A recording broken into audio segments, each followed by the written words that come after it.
तो आप रिकॉर्ड कर लेना बेशक। Okay sir, done. ओके, तो मैं अब स्क्रीन शेयर कर रहा हूँ आप लोगों के साथ। और वो ये स्क्रीन है एसएपी इजी एक्सेस। अब हमने प्रीति के लिए जो कंपनी बनाई थी उसमें सिर्फ चार्ट ऑफ अकाउंट्स रह गया था, जो हम आरती आपके और समृद्धि के साथ हम कर चुके थे। लेकिन एक रिकैप दे देता हूँ दोबारा।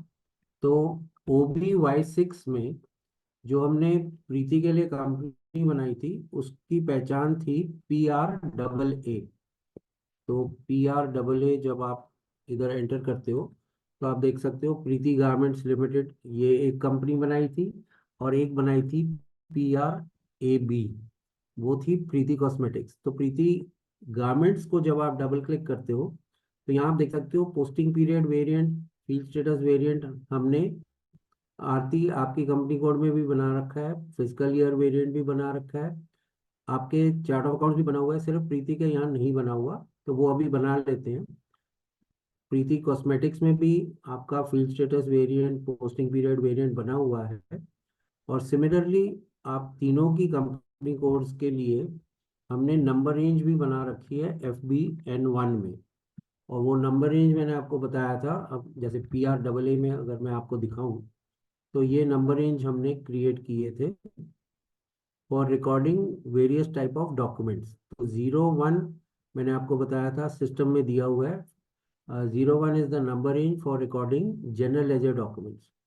Similarly, 18 is for recording customer invoice documents.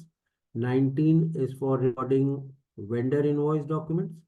14 आपके कस्टमर पेमेंट डॉक्यूमेंट्स को रिकॉर्ड करेगी, ये नंबर रेंज। और 15 नंबर रेंज जो है वो आपके वेंडर पेमेंट्स को रिकॉर्ड करेगी। अब ये जैसे जैसे रिकॉर्ड करनी शुरू करेंगे एज एंड यूजर्स बन के, तो यहाँ पे हमें हर टाइप के डॉक्यूमेंट में कितनी ट्रांजैक्शंस रिकॉर्ड की गई हैं वो लास्ट डॉक्यूमेंट नंबर हमें मिल जाएगा। फॉर एग्जांपल, अगर मैं जनरल लेजर्स में कर रहा हूँ और मैंने सपोज 100 एंट्रीज कर ली, तो यहाँ पे 100 आ जाएगा लास्ट डॉक्यूमेंट नंबर। और यहाँ पे भी अगर 100 कर ली तो यहाँ पे आएगा 2100, क्योंकि ये रेंज 2000 से शुरू होती है, 2001 से रादर। ठीक है। तो ये आपको आगे चल के जब एंड यूजर डॉक्यूमेंट्स रिकॉर्ड करेगा, ये नंबर इन स्टेटस आपको बता देगा कि किस पर्टिकुलर डॉक्यूमेंट की कितनी ट्रांजैक्शंस रिकॉर्डेड है। फिर अब आ जाते हैं चार्ट ऑफ अकाउंट्स पे। तो चार्ट ऑफ अकाउंट्स जो है OBY6 में आप देख सकते हो कि आपका एक वेरिएंट रह गया था प्रीति आपके केस में। और PRAA में हमने ये मिसिंग है अभी फिलहाल, जो आरती और सिमृद्धि के साथ मैं कर चुका हूँ, वो है चार्ट ऑफ अकाउंट्स। अब चार्ट ऑफ अकाउंट्स क्या होता है पहले मैं आपको वो बताता हूँ। आपकी कंपनी कोड का रिपोर्ट कार्ड है जो आपकी फाइनेंशियल स्टेटमेंट्स पब्लिक तक पहुंचाता है। मतलब आपकी प्रॉफिट एंड लॉस अकाउंट या बैलेंस शीट या कैश फ्लो स्टेटमेंट्स, जो भी आपकी फाइनेंशियल स्टेटमेंट्स हैं वो पब्लिक डोमेन में चार्ट ऑफ अकाउंट्स के थ्रू पहुंचती हैं। और आम जनता या शेयर होल्डर्स या गवर्नमेंट या कोई भी देखना चाहे तो वेबसाइट पे जाके आपकी इंफॉर्मेशन देख सकता है कि आपकी कंपनी ने कितना सेल किया, क्या प्रॉफिट कमाया, कितना डिविडेंड डिक्लेयर किया, आपकी एसेट्स क्या हैं, लायबिलिटीज कितनी हैं। वो सारा कुछ आपका पब्लिक डोमेन में होता है। तो चार्ट ऑफ अकाउंट्स ये रिपोर्टिंग करता है दो किस्म की।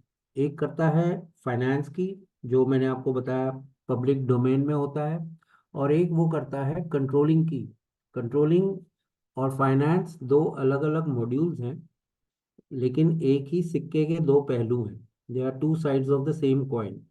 जब फाइनेंस आपको एक्सटर्नल रिपोर्टिंग करता है, पब्लिक की डोमेन में आपकी सारी फाइनेंशियल स्टेटमेंट्स मौजूद होती हैं। कंट्रोलिंग का पब्लिक से कोई लेना देना नहीं है। कंट्रोलिंग की जो रिपोर्ट्स होती हैं वो सिर्फ मैनेजमेंट के लिए होती हैं। उसको कहते हैं इंटरनल रिपोर्टिंग। कि जो प्रोडक्ट या सर्विस आप बेच रहे हो वो मैनेजमेंट को बताती है कि आपको इन हाउस क्या कॉस्ट कर रहा है। चाहे वो प्रोडक्ट हो चाहे आपकी सर्विस हो जो आप प्रोवाइड कर रहे हो, वो आपको इन हाउस कॉस्टिंग क्या दे रहा है, वो आपके मैनेजमेंट की रिपोर्टिंग होती है और उसको कहते हैं इंटरनल रिपोर्टिंग। तो फाइनेंस एक्सटर्नल रिपोर्टिंग है और कंट्रोलिंग जो है वो इंटरनल रिपोर्टिंग है। लेकिन रिपोर्टिंग दोनों चार्ट ऑफ अकाउंट्स ही करता है।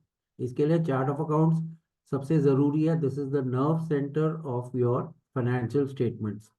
तो नर्व सेंटर ये है चार्ट ऑफ अकाउंट्स, जो एक किस्म का मैंने आपको बताया कंपनीज का रिपोर्ट कार्ड का रोल अदा करता है। तो चार्ट ऑफ अकाउंट्स बनाया जाता है ट्रांजैक्शन कोड OB13 में, OB13। यहाँ पे आपको ये स्क्रीन दिखेगी, change view list of all charts of accounts. आपको न्यू एंट्रीज पे जाना है, और एक हमने वेरिएंट यूज कर रहे हैं प्रीति आपकी कंपनी कोड के लिए, वो है AP। और यहाँ पे आप मेंशन कर दो, ये है chart of accounts for PRAA। ठीक है, लैंग्वेज में आपने मेंशन करना है कि आप इंग्लिश यूज कर रहे हो तो इंग्लिश सेलेक्ट कर लो। और length of GL account number, यहाँ पे 4 डालना है। मैं आगे चल के आपको बताऊंगा कि 4 क्यों डाला था। अभी आप उसको विजुलाइज नहीं कर पाओगे, तो मैं अभी एक्सप्लेन भी नहीं कर रहा, मैं आपको सिर्फ कह रहा हूँ 4 डाल के यहाँ पे इसको सेव कर लो। तो ये जहाँ पे हमने 4 डाला है, या जहाँ तक हमने 4 डाला है, ये फाइनेंस का पार्ट है जो चार्ट ऑफ अकाउंट्स रिपोर्टिंग करता है। और इसके नीचे वाला जो पार्ट है वो कंट्रोलिंग से रिलेटेड है। वो कंट्रोलिंग के कंसल्टेंट्स अलग होते हैं जो कंट्रोलिंग की रिपोर्ट मैनेजमेंट के लिए बनाते हैं।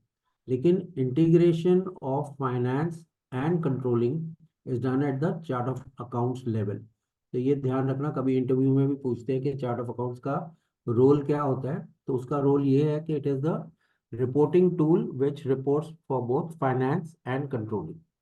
अब ये जो हमने चार्ट ऑफ अकाउंट्स बना दिया, इसको भी हम अपनी कंपनी कोड से जोड़ेंगे, ट्रांजैक्शन कोड OB62 से। तो OB62 आपको ये स्क्रीन दिखाएगी, change view assign company code to chart of accounts. तो आपको पोजीशन से अपनी कंपनी कोड PRAA ये सेलेक्ट करके अपना चार्ट ऑफ अकाउंट्स जो था AP वो यहाँ पे जोड़ दो और सेव करो। अब आपका चार्ट ऑफ अकाउंट्स का वेरिएंट भी बन गया। यहाँ तक समृद्धि और आरती हम आप लोगों के साथ भी कर चुके हैं, यहाँ तक हम चार्ट ऑफ अकाउंट्स तक पहुँच गए थे। तो OBY6 में अब आप देख सकते हो, प्रीति की भी कंपनी जो है प्रीति गारमेंट्स, चार्ट ऑफ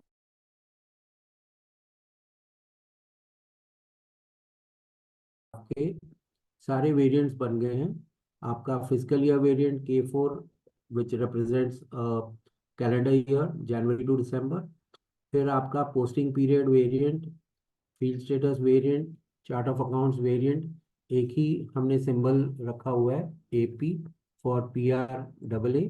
और PRAB के लिए, प्रीति कॉस्मेटिक्स के लिए AR रखा हुआ है, और इसका फिजिकल ईयर V3 यानी कि अप्रैल टू मार्च दिखाया हुआ है। इसके चार्ट ऑफ अकाउंट्स नहीं बने हैं तो हम इसके भी बना लेते हैं। OB13 में आपने सिर्फ इसको भी न्यू एंट्री से AR हम PRAB के लिए यूज कर रहे हैं, तो ये बन जाएगा आपका chart of accounts for PRAB। Again mention the language as English and the length of your GL account number as 4। इसको भी आप सेव कर लो। तो अब ये भी आपका चार्ट ऑफ अकाउंट बन गया। इसको भी हम अपनी कंपनी कोड से जोड़ देंगे। अगेन ट्रांजैक्शन कोड है उसकी OB62, और यहाँ पे आप अपनी कंपनी कोड से चार्ट ऑफ अकाउंट्स को जोड़ोगे। तो PRAA को हम ऑलरेडी जोड़ चुके हैं, वो आप देख सकते हो AP। और PRAB जो है प्रीति कॉस्मेटिक्स, उसका वेरिएंट था AR। आप इसको भी जोड़ लो। तो आपकी दोनों कंपनीज में चार्ट ऑफ अकाउंट्स को भी हमने आइडेंटिफाई कर दिया है। अब चार्ट ऑफ अकाउंट्स मैंने आपको बताया रिपोर्ट कार्ड है या रिपोर्टिंग टूल है जो आपकी कंपनी की सारी फाइनेंशियल स्टेटमेंट्स को रिपोर्ट करता है। अब ये रिपोर्ट तब कर पाएगा जब हर business transaction chart of account से जुड़ी हुई हो, तभी वो रिपोर्ट कर पाएगा। फॉर एग्जाम्पल, अगर आपके क्लास में 50 बच्चे पढ़ रहे हैं, तो आप उनकी रिपोर्ट कार्ड तब तैयार कर पाओगे जब वो 50 बच्चे आपका एग्जाम क्लियर कर रहे हैं या फेल भी हो रहे हैं, तो भी रिपोर्ट कार्ड तो तभी बन पाएगा जब वो एग्जाम अटेंड करेंगे। ऐसे ही कंपनीज में हर बिजनेस ट्रांजैक्शन को तब तक मतलब जब जो भी रिपोर्ट होगी वो तब तक नहीं हो पाएगी जब तक हर business transaction chart of account से जुड़ी ना हो। तो चार्ट ऑफ अकाउंट से जोड़ने के लिए हमें ट्रांजैक्शन कोड OBD4 में पहले हर जनरल लेजर अकाउंट का ग्रुप आइडेंटिफाई करना होगा। फॉर एग्जांपल, जितने भी आप अकाउंट्स बना रहे हो जो करंट एसेट्स से रिलेटेड है, वो इस ग्रुप को बिलोंग करते हैं। For example, cash account, bank account, सन्डी debtors account, वो करंट एसेट्स ग्रुप को बिलोंग करते हैं। जितने भी आपके लाइबिलिटीज वाले अकाउंट्स हैं, जैसे सन्ड्री क्रेडिटर्स, आउटस्टैंडिंग सैलरीज या आउटस्टैंडिंग रेंट या आपके बिल्स पेबल, वो सारे करंट लाइबिलिटीज को बिलोंग करते हैं। ऐसे ही डायरेक्ट एक्सपेंसेस में आपका परचेज अकाउंट, वेजेस अकाउंट, ये सारे अकाउंट्स क्रिएट होंगे डायरेक्ट एक्सपेंसेस के फोल्डर में। फिर डायरेक्ट इनकम के अकाउंट्स अलग होंगे, आपके फिक्स्ड एसेट्स के अकाउंट्स अलग होंगे, जैसे land and building, machinery, fixtures and fittings. फिर आपके इनडायरेक्ट एक्सपेंसेस जैसे कि salaries, advertisement, telephone expenses, electricity expenses, वो सब इस ग्रुप को बिलोंग करते हैं। फिर आपके इनडायरेक्ट इनकम के जो अकाउंट्स होंगे, जैसे इंटरेस्ट रिसीव्ड या रेंट रिसीव्ड या सेल ऑफ स्क्रैप, वो सारे इसको बिलोंग करते हैं। और आपके जो भी कैपिटल से रिलेटेड अकाउंट्स हैं, वो शेयर कैपिटल के फोल्डर में आपके इस ग्रुप में बनेंगे। तो टेक्निकली हमें सिर्फ 4 ग्रुप्स की ज़रूरत है फॉर रिपोर्टिंग पर्पसेस। इनकम और एक्सपेंस ग्रुप चाहिए हमें प्रॉफिट एंड लॉस अकाउंट तैयार करने के लिए। एसेट्स और लायबिलिटीज़ का ग्रुप चाहिए हमें बैलेंस शीट तैयार करने के लिए। लेकिन हमने थोड़ा सा इसको एक्सपैंड कर दिया है। फॉर एग्जांपल, करंट एसेट्स और फिक्स्ड एसेट्स को अलग कर दिया है, करंट लायबिलिटीज, शेयर कैपिटल अलग कर दिया है, direct expenses, indirect expenses, and similarly direct income, indirect income को अलग कर दिया है। वैसे बेसिकली ये सारे अकाउंट्स, जितने भी जनरल लेजर अकाउंट्स होते हैं, वो 4 ही ग्रुप्स को बिलोंग करते हैं: एक्सपेंसेस एंड इनकम और एसेट्स एंड लायबिलिटीज। लेकिन हमने थोड़ा एक्सपैंड कर दिया और इसको एब्रीविएटेड फॉर्म में हम यहाँ पे C.A, यहाँ पे C.L, यहाँ पे D.E, फिर इसके लिए D.I। ये लॉजिकल एब्रीविएशंस हैं, लेकिन मैंडेटरी नहीं है कि आपने यही देना है।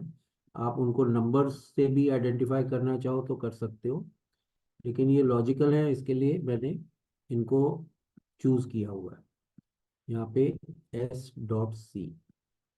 अब ये अलग अलग ग्रुप्स हैं और कोई ज़रूरी नहीं है कि ये इसी ऑर्डर में बनाए जाएं, ये किसी भी ऑर्डर में बना सकते हो। उनकी एब्रीविएशंस में मैंने आपको बताया था, कंपलसरी नहीं है कि आपने यही रखनी है, आप उनको न्यूमेरिकल भी दे सकते हो। यहाँ पे जो आपको बनाना है, फ्रॉम अकाउंट टू अकाउंट। तो जैसे हमने ऑथराइजेशन दी थी कि एक एंड यूजर कितनी ट्रांजैक्शंस रिकॉर्ड कर सकता है एक पर्टिकुलर टाइप के डॉक्यूमेंट में, और वहाँ मैंने एग्जांपल दिया था 1000 पर डॉक्यूमेंट।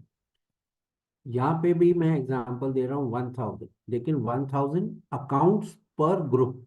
यहाँ पे ये डिफरेंस है कि ये जो ऑथराइजेशन है वो हर ग्रुप में 1000 GL अकाउंट्स क्रिएट करने के लिए है। So we are creating 1000 GL accounts per group. तो आपके नंबर्स ओवरलैप नहीं होने चाहिए। ये सिर्फ एग्जांपल है। 1000 आपको SAP कैपेसिटी दे रहा है, टोटल 100 करोड़ GL अकाउंट्स बनाने की कैपेसिटी इस सिस्टम में है। तो 100 करोड़ अकाउंट्स आप चाहो तो बना सकते हो, इतना माधा है इस सॉफ्टवेयर में।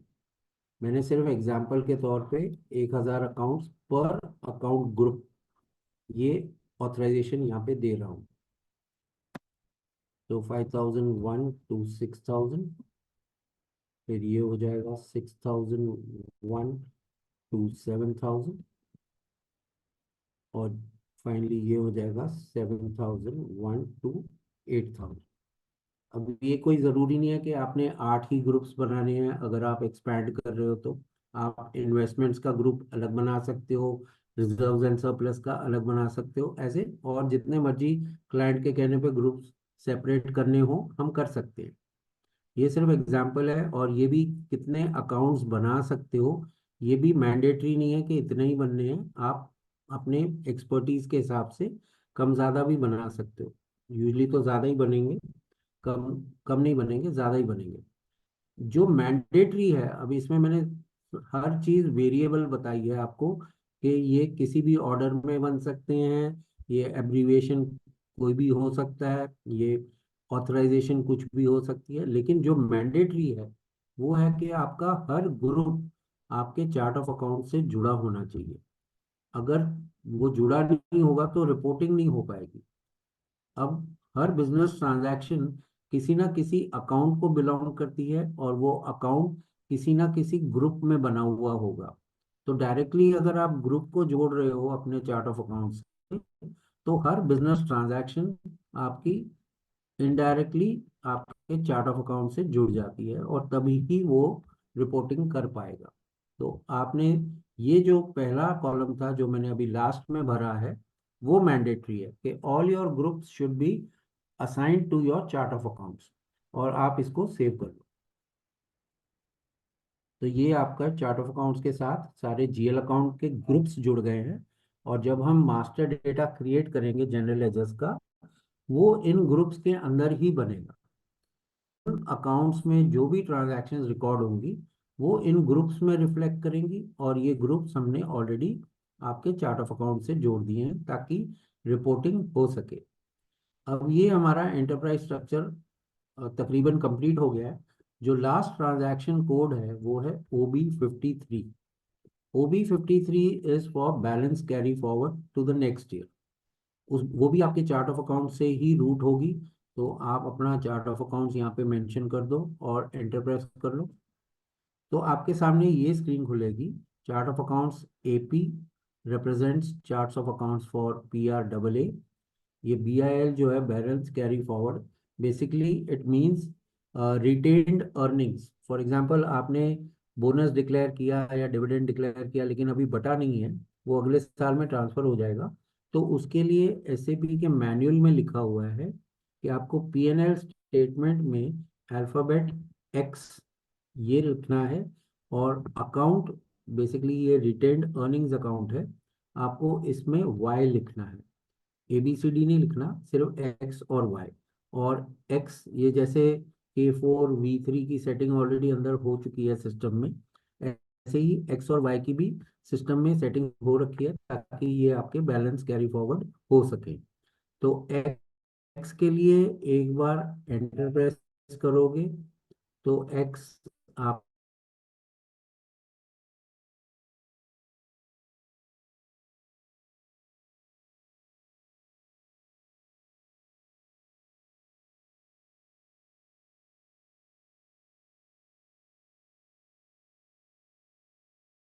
तो आपको नीचे से कोई मैसेज नहीं मिलेगा, आप इसको डायरेक्टली सेव कर सकते हो। तो अब हमारा एंटरप्राइज स्ट्रक्चर इससे कंप्लीट हो गया। हमने एक रिकैप दे रहा हूँ। सबसे पहले OX15 में हमने अपने ग्रुप को एक पहचान दी थी, और in the case of Preeti we had called it by her name, Preeti. ठीक है, तो ये हमने ग्रुप की पहचान दी थी, और ये बताया था जैसे आरती और समृद्धि के नाम से हमने बनाए थे, ये प्रीति के नाम से बना हुआ है, तो Preeti group of company which is your parent company. ऐसे ही हमने OX02 में आपकी कंपनी कोड्स को पहचान दी थी, और वो आप एक लॉक हो गया, तो इसका भी समाधान दिया हुआ है मैंने नोट्स में, आप भी इसको कर सकते हो। SM12, और फिर यूज़र नेम हटा लो। अगर ऐसे कोई मैसेज आता है कि लॉक हो गया है, तो लिस्ट पे क्लिक करके ये पता लग जाएगा कि किस यूज़र नेम से लॉक्ड है। आपको सिर्फ लॉक एंट्री पे क्लिक करना है और डिलीट ऑल का ऑप्शन सिलेक्ट कर लो। फिर सिस्टम आपसे पूछेगा delete lock all lock entries, आप यस कर दो। तो जैसे यस करोगे, ये आपके अभी दो रह गए हैं, आपको जब तक सारे क्लियर नहीं होते डिलीट ऑल का ऑप्शन ले लो और यस करते जाओ। अब सारे हट गए हैं, अब आप अपना काम कर सकते हो। तो OX02 में हमने कंपनी कोड्स को डिफाइन किया था, जिसमें एक कंपनी कोड की पहचान PRAA और दूसरी की थी PRAB।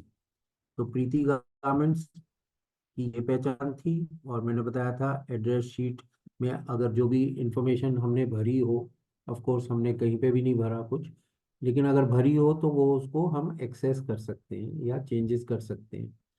Same applies for PRAB which was Preeti cosmetics. ये इसकी पहचान है, ये इसकी एड्रेस शीट है।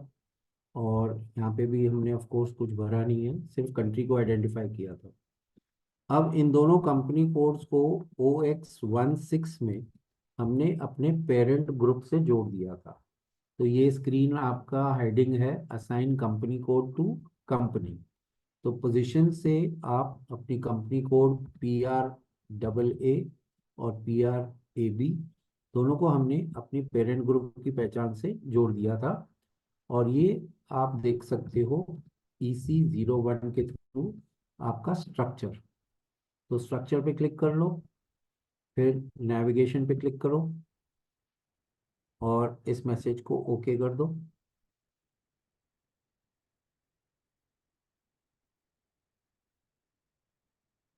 और जब ये हट जाएगी तो जितनी कंपनी कोड्स आपकी सर्वर में हैं, इंक्लूडिंग PRAA एंड PRAB, आप कंट्रोल F से उनको ढूंढ सकते हो।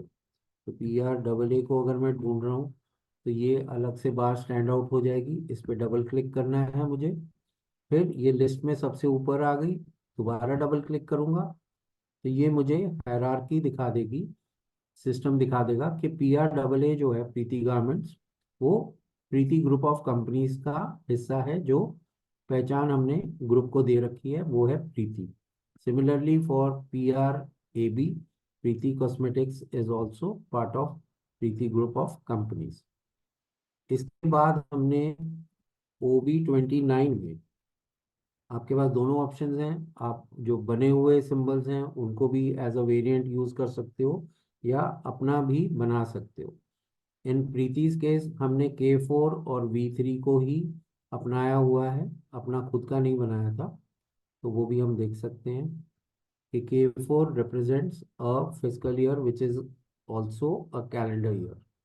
K4 एक कैलेंडर ईयर की पहचान है जो जनवरी टू दिसंबर वर्क करता है। और V3 जो है ये एक फिजिकल ईयर की पहचान है जो अप्रैल टू मार्च वर्क करता है। और हर फिजिकल ईयर में 12 पोस्टिंग पीरियड्स होंगे, क्योंकि हर महीने को एक पोस्टिंग पीरियड गिना जाता है। तो 12 posting periods in a year which is divided into 4 quarters. तो 4 स्पेशल पीरियड्स गिने जाते हैं, उनको स्पेशल पीरियड्स कहा जाता है। फिर आपने OB37 में इन सिंबल्स को अपनी कंपनी कोड से जोड़ दिया। फॉर एग्जांपल PRAA को हमने K4 से जोड़ दिया which is a calendar year. और PRAB को हमने V3 से जोड़ दिया which is a physical year April to March. फिर इसके बाद हमने पोस्टिंग पीरियड्स को आइडेंटिफाई किया था इन ट्रांजैक्शन कोड OBBO। और पोस्टिंग पीरियड्स में क्या होता है वो हम आगे चल के देखेंगे। तो यहाँ पे भी AP हमने पहचान दी थी posting period variant for PRAA। और AR हमने पहचान दी है posting period variant for ARAB, ये वाला। ठीक है, इसको हमने सेव कर दिया था, ये ऑलरेडी सेव्ड है। तो आपको मैसेज आ जाएगा an entry already exist with the same की। तो ये सिर्फ आपको दिखाना था कि ये ऑलरेडी बन चुका है। और इनकी वर्किंग जो थी वो OB52 में हमने की थी, जहाँ पे आपको दो ऑथराइजेशंस देनी होती हैं। ये है basically posting periods, specified time intervals. तो अब हम बना चुके हैं, तो आपको पोजीशन पे क्लिक करके मैं दिखा देता हूँ। AP को हमने एक ऑथराइजेशन ये दी थी कि जो एंड यूज़र है वो किस टाइप के डॉक्यूमेंट्स में या किस अकाउंट टाइप्स में ट्रांजैक्शंस रिकॉर्ड कर सकता है। तो यहाँ मैंने आपको बताया था we can be selective we can restrict end user to record only a particular type of account documents, or you can give him a blanket to record any type of account document. तो हमने वो blanket दे दिया, all account types allowed, जिसका symbol है plus का sign. फिर from 1 posting period to 12 posting period 2024, और year यहाँ पे भी 2024 है, विच मीन्स कि हमने पूरा साल यानी कि पूरे 12 posting periods open to transaction recording रखे हुए हैं फॉर द ईयर 2024। अगर दोनों साल 2024 दिखा रहे हैं दोनों जगह, तो इसका मतलब है ये आपका पहला पीरियड भी 2024 में है और लास्ट पीरियड भी 2024 में, which again logically means that this is a January to December physical year. दूसरा जो हमने बनाया था AR, वो हमने बनाया था for a company code which is representing a physical year 2024 to 2025। Technically ये 2024 2 दिन बाद रिप्रेजेंट करना शुरू करेगा, क्योंकि अभी मार्च खत्म नहीं हुआ है। तो जब 1 अप्रैल आ जाएगी, तो ये हमने सेटिंग पहले ही 2024 2025 की कर रखी है, क्योंकि 2 दिन बाद ये 1 अप्रैल 2024 को पहचानेगा, और you can do transactions recording right up to 31 March 2025। तो ये आपका अप्रैल टू मार्च की सेटिंग है, जिसमें से स्टार्टिंग जो मंथ है वो एक साल में है, और जो लास्ट मंथ है वो दूसरे साल में। ठीक है, और इसको भी हमने असाइन कर दिया था OBBP में अपनी कंपनी कोड्स के साथ। तो OBBP जो ट्रांजैक्शन कोड है वो है assign company code to posting period variants. अब यहाँ पे भी आप पोजीशन से देख सकते हो, आपकी कंपनी कोड PRAA जो है उसके साथ AP, और PRAB जो है उसके साथ AR वेरिएंट हमने जोड़ रखा है। सिमिलरली मैंने आपको बताया था फील्ड स्टेटस वेरिएंट OBC4 में बनता है, और ये डिफरेंट फील्ड्स को आगे जाके कंट्रोल करने के काम आएगा। तो अभी हमने वेरिएंट सिर्फ बनाया था और सेम पहचान दी थी AP for PRAA and AR for PRAA AP को हमने बनाने के बाद फील्ड स्टेटस ग्रुप से जोड़ दिया था।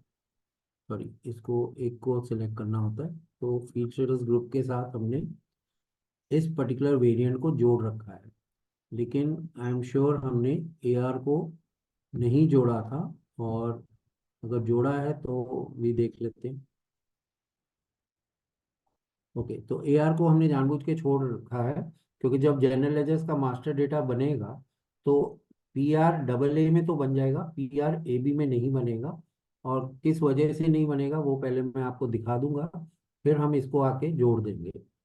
इसके बाद हमने OB13 में जो आज चार्ट ऑफ अकाउंट्स का वेरिएंट बनाया, वो भी हमने उसी पहचान से बनाया हुआ है, AP फॉर PRAA और AR फॉर PRAB। तो ये हमने आज बनाए थे, और इनको भी असाइन कर दिया था OB62 में with your company code. Okay, again lock हो गया, तो मैं इसको एक बार दोबारा रिलीज कर देता हूँ। SM12 is the transaction code. आपको यूज़र नेम हटाना होता है, लिस्ट पे चेक करना होता है कहाँ से लॉक हो रहा है, और फिर लॉक एंट्री पे क्लिक करके डिलीट ऑल का ऑप्शन ले लो, और यहाँ पे भी यस कर दो।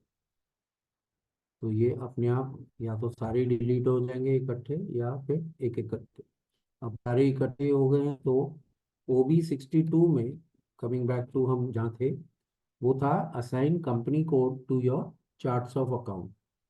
तो पोजीशन से कंपनी कोड है हमारी PRAA, उसको हमने AP से जोड़ दिया, और PRAB को हमने AR से जोड़ा हुआ है, राइट।